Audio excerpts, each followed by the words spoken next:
women have always been in it and have always dominated. They're just not documented. That bars. Hi, it's Ruby with Loud Women interviewing Lois on their headline tour. Do you want to introduce yourself? Sure, I'm Lois. I'm a singer-songwriter from Morecambe, living in Leeds. Well, how has being from the Northwest affected you as an artist and your career? I mean, I think you just got to learn it the hard way. You start off at the working men's clubs and the open mics, and it just, I don't know, I feel like it hardens you. You have to work an audience a lot more, I think.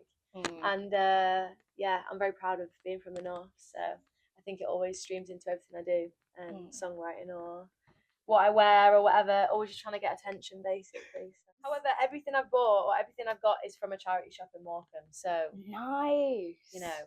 I do love the fit. I like the big Thanks blazer. very much. Is there any reason for the big blazer movement?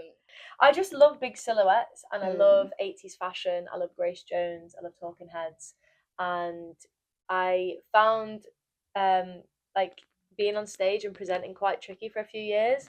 And when I found big blazers and when I started to like experiment a bit more with my fashion, I felt really comfortable on stage. And so I just found that the more accentuated, over exaggerated the clothes were, the more confident I felt on stage. So if you could go back and give yourself one piece of advice as a starting musician, what would it be? It would probably be to not think that somebody is going to come up to you and give you a golden ticket and give you the career that you want. You have to make that yourself. That's why I'm here. That's why I'm on tour. I've been wanting to go on tour for years and years and years, and waiting around to get that call or that booking agent.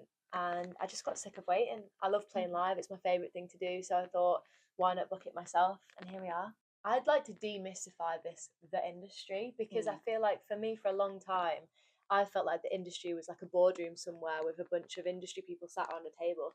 It's not. Like, if you pick up an instrument, if you write songs, if you play live, if you put yourself out there, you are the industry. You're in it already. And I think I waited for a long time to felt like I was in, like, you know, the music club, and that just doesn't exist. It starts from you, and I mean, that's what I'd say. Yeah, like most of the rooms you are in do, make the industry. For sure, yeah. Because all of us here are part of the industry. I feel like women have always been in it and have always dominated. They're just not documented. That bars. They've always been it, but I they're not write songs, documented. you know. I'm known should do this professionally, to lyricise. But anyway. So, here's a question. I don't know if you'll like it. What's the worst song you've ever written? I did have a different project before Lois. Oh yeah. It was my first ever project, and it was called Juju. But I actually don't hate that song. I stand by that song. And I released one song called Miss Walker, and it was when I just discovered I was queer, and I really wanted to put it out because it was like to show to my family and friends, even though it was like kind of metaphorical and kind of like the meaning was kind of hidden. It was like, yeah, this is me, you know. But I think the worst song I've ever written, I don't know, probably one. I mean, I've got one that I don't particularly like, but I think my band quite like, called Patchwork. Okay. And we wrote it ages ago, and it was about identity and feeling so like disconnected to your body and feeling like a mismatch of all the people you know. And yeah, I don't know. I think maybe for someone else, maybe I'll give it to someone else. But yeah, it's one of those songs that you write and you think that's just not for me. It's for someone else, I think. But the band, my drummer's there. She likes it a lot. She's like, bring back Patchwork. I do trust my band a lot in terms of their taste, and like I'll show them demos, particularly my drummer Faye. Whenever I've got a new demo, it's straight to her. She's the first person to send all my new music to. Sorry, Emily. That's my manager. But Faye gets it straight away because I think she just knows me so well. Yeah. That when I send her my music, she understands it on like a much deeper level, and she'll always say like if she's feeling it, or if like, you know, she appreciates it, but it's not quite her thing. She's like, okay. But if she likes it, she'll be like, wow, this is fake. Oh my god. And I'm like, okay, maybe I'll put that one on the next project.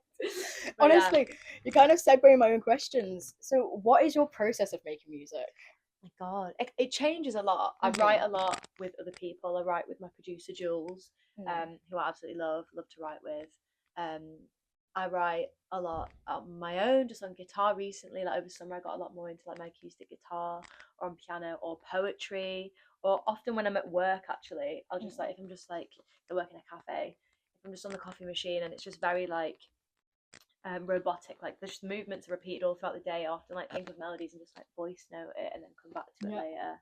But it just changes. I don't have like a specific method, which I kind of like because it means that every song is a bit different. So what actually influenced you to become a songwriter? What got you into it? I've always loved music. My dad has always been a huge influence and got me onto like Tori Amos and I mean he used to get me into like Van Halen and Queen, a lot of like rocky old timey people. My mum was the more disco, funk and soul.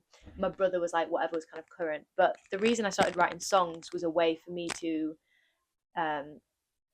just express myself and explain my feelings and explain the things that were going on in my head that even when I was a kid I couldn't quite come to terms with, and songwriting was a way for me to write about that and separate it from me, and like it wasn't this scary thing that's going on in my head, and I could turn it into something that is creative and it's like an outlet for me, really.